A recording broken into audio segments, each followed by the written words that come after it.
Hi everyone. Thank you all so much for coming today. This is YouthServe NYC's 12th speaker. And like I always say, just to remind everyone, YouthServe NYC is a service initiative founded and run by young people who want to become more involved in the work of rebuilding New York City in the wake of the COVID-19 crisis. YouthServe NYC is a way to engage peers in service and in social justice. So today we are so happy and fortunate to welcome Choi, who's the city's senior data reporter. Founded in 2019, the city is a nonprofit, nonpartisan digital news platform that reports across a wide range of topics in New York City, including education, economy, transportation. I'm sure we'll hear all about that later. So thank you again so much for joining us today. We are so excited to hear about your work at the city and anything else that you'd like to share. And just to remind everyone, later when we do questions, if you have any, you can just use the Q&A function. And you don't need to raise your hand. I'll just read it off from that. So thank you so much again, and over to you. Thank you, Eleanor. It's quite an honor to meet you virtually and your group. I think it's incredible what you've started. One of the things, as terrible the pandemic has been, I think it has, in a way, renewed a sense of urgency that, what we are in it's going to change New York City. It's going to change. I mean, it has touched every aspect: education, health, economy, and it's so critical that more people get involved, and especially more young people get involved. So again, I'm very honored to be here. I will talk a little bit about what the city does. Like you said, we are a nonprofit, nonpartisan newsroom, and we're really committed to covering New York City in a way that people can not only get information, but also find practical ways to get help and also to serve different communities. Like almost all newsroom across the state, our focus has been covering the pandemic. We have done this in multiple ways. One of our key features for our coverage is our coronavirus tracker. Because it has been so integral to follow the city's progress, now it's more about recovery, so tracking how many people are being vaccinated. But at the beginning, there really wasn't any central place where you can get city's information on how many people are getting sick, where those people are, how many people are dying. And these type of information is critical for policymakers to redistribute resources as needed. I think in the beginning, it was only a year ago, but it feels like a lifetime. In the beginning, we didn't know who was getting hurt the most. Now we know that it's the minority communities, predominantly immigrant groups, people who are interacting with other people in a daily basis and who didn't have the luxury to work from home. We have put resources and reporters really to highlight the toll that it has been taken on those communities. We try our best to humanize them and also to pinpoint to where people can get resources, such as mutual aid groups that they can get help from. If they have any help, need help with paying rent or fighting with their landlords not to get evicted, we provide step-by-step guideline on those. Another aspect that we're really proud to have done so is coverage with its vaccinations efforts. Our other senior reporter, Josefa Velasquez, she did tremendous work. Let me pull back a little. When now anyone can go to a facility and get vaccinated, including people older than 16 years old. But at the beginning, the supply was very limited, and when New York State was doing the job of giving out vaccination sites through hospitals, it wasn't always the case that people who were most vulnerable were getting priorities. One example is that there was a vaccination center run by New York Presbyterian Hospital in Washington Heights, a predominantly minority community. And even though it was there and advertised as people who live in the neighborhood will get priority, our reporter went to the site and took a poll. She asked 10 people or 12 people standing in line, and 10 out of 12 were people from outside of New York City and people who often were working from home. Not that those people didn't need the vaccinations, but it was certainly misaligned when people knew that it was city officials and state officials knew that it was people of color, people of certain background were much more vulnerable than others. They weren't prioritizing this group. So after her report, the state reversed its rule that the vaccination distribution site has to go to city residents only. And I think because of that, especially during that time, only seniors could get it. We've gotten a lot of folks saying, ever since the rule changed, I was able to book appointments through for my parents. So that kind of reporting, it doesn't happen every day, but when it does, it's particularly worthwhile because we're not only highlighting what the problem is, but it results in immediate change. Another aspect that we are really focusing on these days is the election. Now, I'm not sure if your members of your group can vote just yet, but you will be able to soon enough. You know, it's not always interesting to listen to politicians and policymakers, and it's hard to see how a public policy can directly influence your life. But one example would be specialized high school test, right? SAT, I think it's the acronym. That is up for debate. The city's trying to figure out whether or not to keep that in place, and if it were to remove it, what would that admission process look like? And I don't think we hear it often enough from students, right? Students who are directly affected by those policies. It is so important to get involved and get engaged and, speak up, because unless you are informed, and you don't have to be an expert on the topic, you and it may not be a necessarily education that you are drawn to, but pick a topic that speaks to you, and being able to keep up with what's happening and which policymaker or which politician lines up with where you stand. I think that empowers you in a really big way, and you will have a say in how that policy is written. So on that end, we have created tools which is called Meet Your Mayor, where we have gathered various positions the candidates have made, and we built a quiz around it, kind of like a matchmaking style, so that you don't have to spend hours and hours reading about which candidate says what about which topic. In addition, we understanding that the New York City government is, bigger than some of the states. Our budget is, is it $90 billion?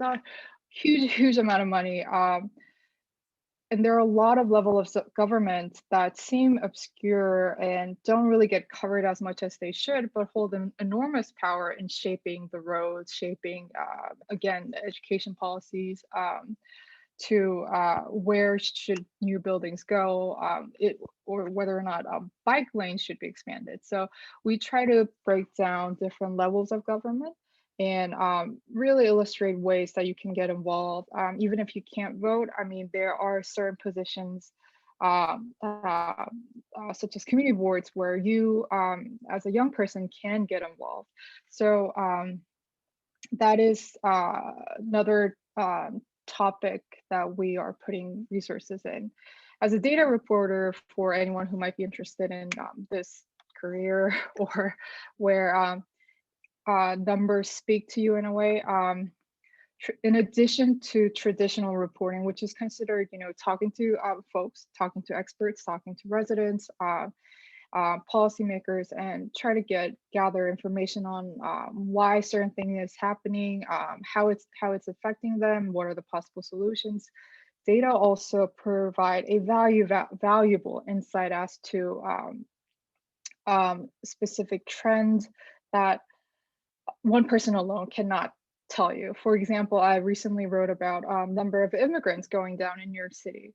Um, you know, Before I found a data set that unequivocally told me, yes, there are fewer number of immigrants and fewer number of people are trying to immigrate to New York City. I was talking to different folks and different folks were saying different things.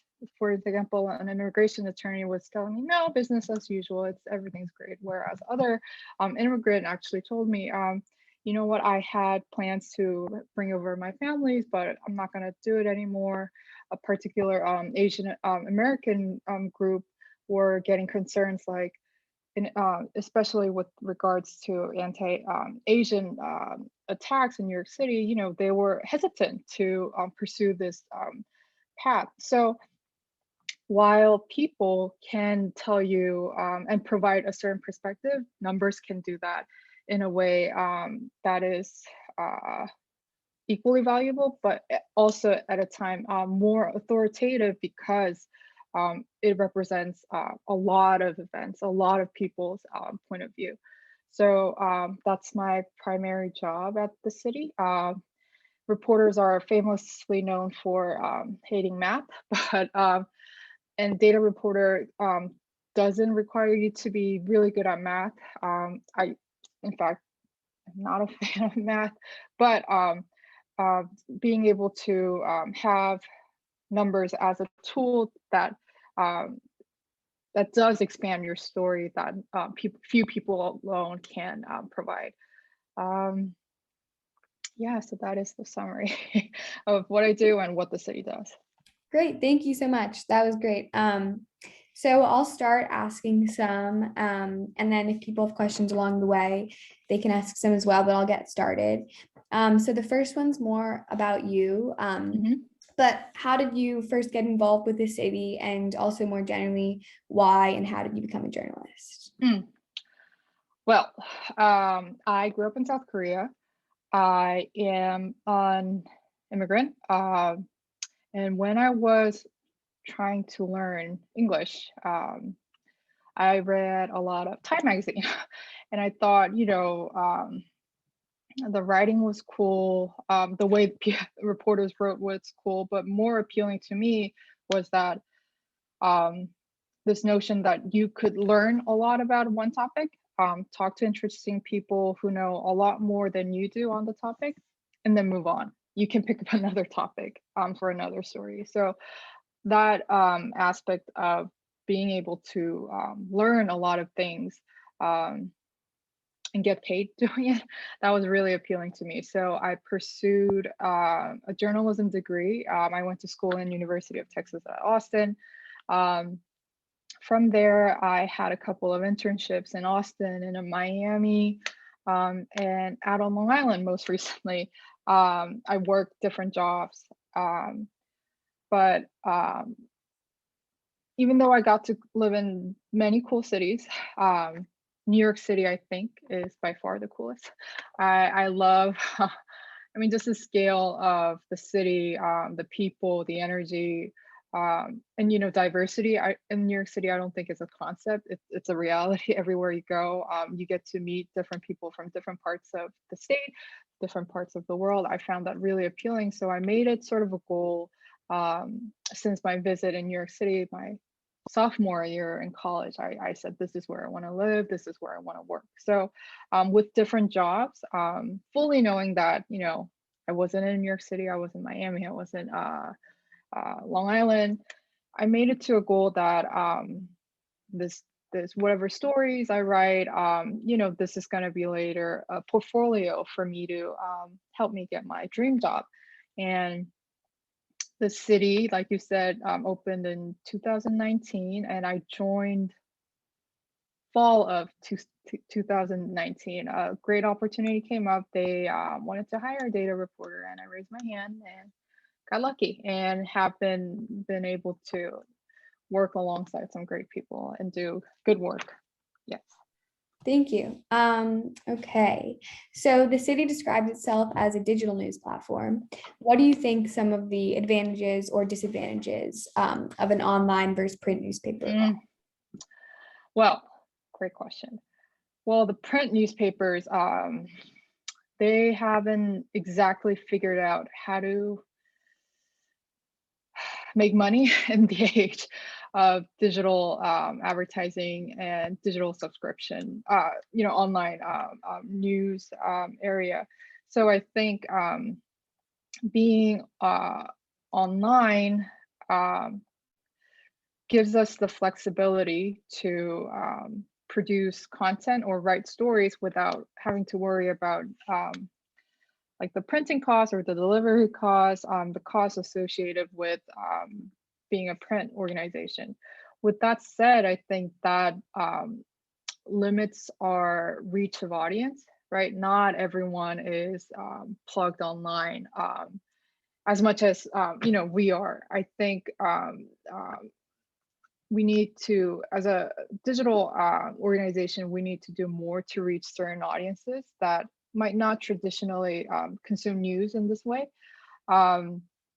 So while there is flexibility and more freedom, also to do reporting, interactive reporting that requires digital storytelling like video or usage of apps like the one that we created, it does limit us to a type of audience, but I'm hoping that we can overcome that problem. Thank you. Okay, the next one is how do you tend to collect most of your data? And then you've also talked a little bit about this, but just kind of if you could elaborate more on how you use that data to support your journalism. A lot of the data that I use is actually collected by government agencies. So I use a lot of city government data. New York City government actually has a terrific website, Open Data New York City website. I can't remember the exact URL, but if you do New York City Open Data, there would be a repository. It tells you which agency, is it the New York Police Department or the Education or the Sanitation Department collects this database, and what are each records mean. That is one of my go-to sources. Census Bureau also keeps tremendous amount of information as pertaining to who we are, where do we live, what do we do for a living.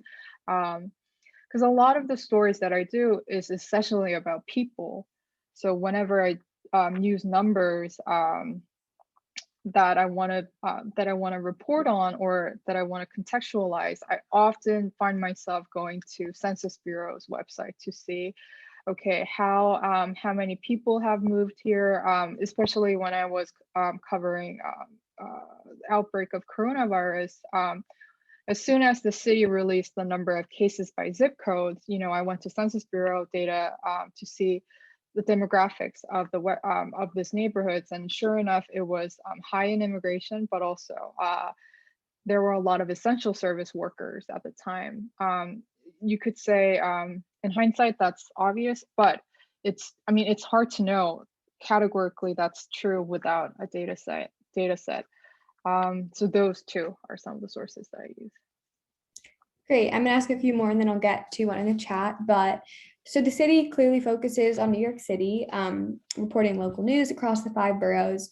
But does the city ever report on national or international news, specifically when it relates to New York City? Definitely. There are certainly statewide issues that affects us.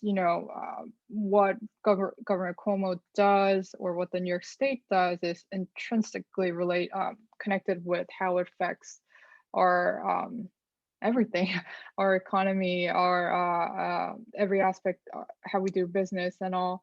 I can't think of immediate example where we covered international or statewide news, but I mean, all news organizations try to localize a big event. I mean, when one example is when the police officer name is escaping me. When George Floyd was murdered, there was a nationwide protest. That is an issue that we were gonna pass just because it hasn't happened in New York City. We covered it extensively, and especially here when large scale protests broke out, and I think how New York PD responded. There are some concerns. There were some questionable tactics used, and sure enough, the police department is getting sued left and right over how they treated those protesters. So, yes, we are a New York City organization, but New York City isn't a island, right? What affects the state, what affects the nation, affects us one way or another. So when it does intersect, yes, we do cover it. Great, thank you. Okay, the next one. So lately there have been many discussions about fake news and heavy bias in the media. So as a nonpartisan news platform, how does the city seek to maintain as little bias as possible in your writing? Great question. Personally, for me, I'm going to speak for myself. I keep track of all the sources that I interview, and I try to, because for me that's an effective way for me to see, okay, what type of universities, what type of organization, left leaning or right leaning am I talking to, and whose voice am I featuring, right? I think it's crucial that as a reporter, like you said, we need to check our biases. It's one thing, I think when people hear the word subjective or objective, they think it means that we are void of any opinion. I don't think that's necessarily true. I think, of course, as a human being, we're gonna have certain opinions. We're gonna be familiar to certain voices or certain opinions more than others. As long as I acknowledge that and check myself, right? And the way for me to check that my leanings or what my perspective is tracking down who am I talking to, whose voice am I featuring, and they're editors, right? So when we write a story, it's not just me writing the story and getting published. 2 or 3 people, other additional people, get to look at it and question me, question my findings. So it's a collaborative process. So that definitely keeps us accountable. That it isn't just one person dictating what the city should be reporting or the city should be saying. Great, thank you. Okay, we can do a few more. So the city's team, the masthead, the newsroom, the reporters, appears to be very diverse by conventional journalism standards. And so I guess this builds a bit on the previous question about perspective, but can you talk a bit about why this is important? Why the diversity is important? Yeah, why the diversity is important. Yes.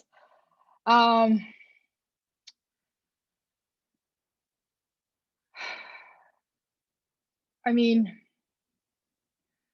it's giving me a pause because yes, I think you're right. I think by compared to conventional not wisdom, or compared to other newsrooms, I think we are a more diverse group.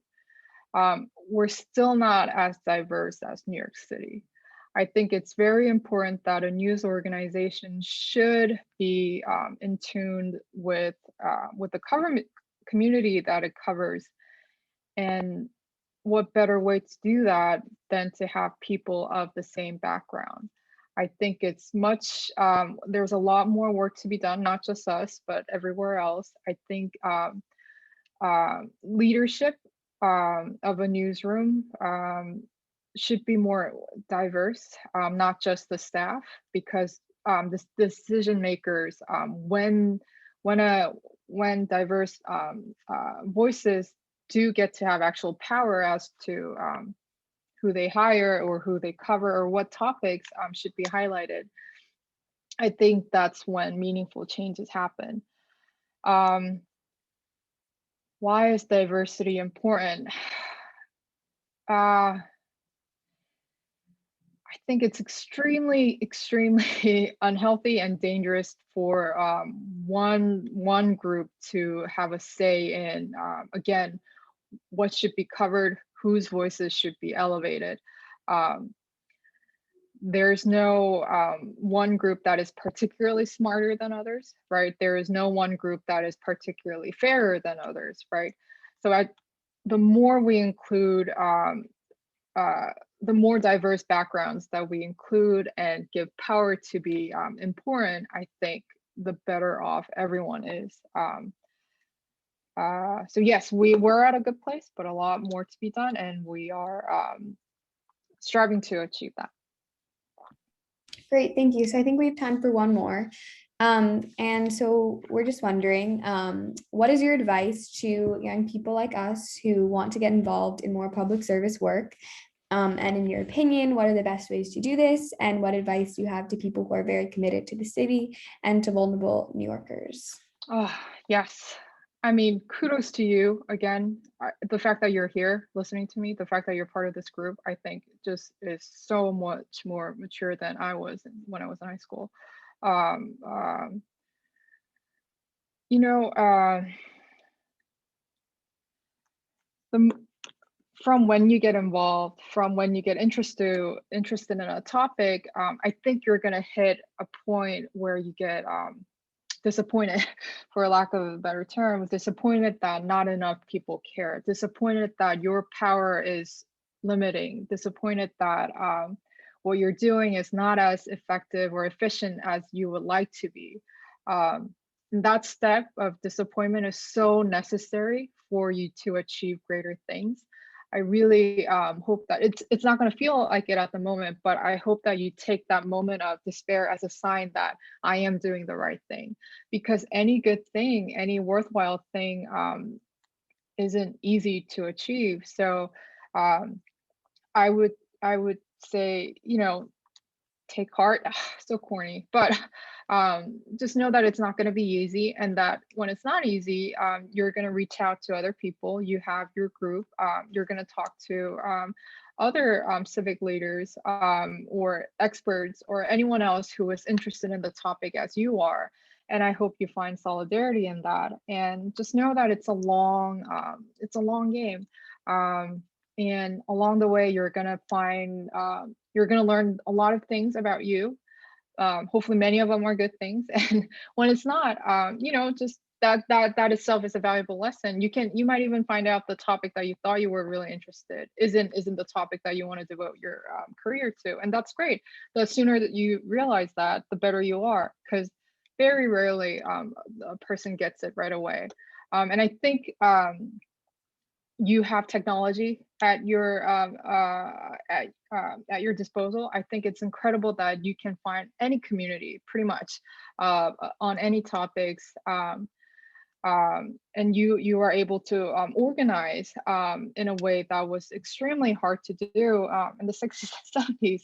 So take advantage of the technology at your disposal, but in the end, it's if your heart is on it, it's going to be hard, but it's going to be worthwhile.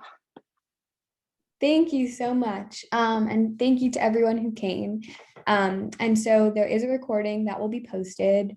But I think that's all the time we have for today. So thank you again. And yeah, have a great rest of your day. Thank you, Eleanor. Bye.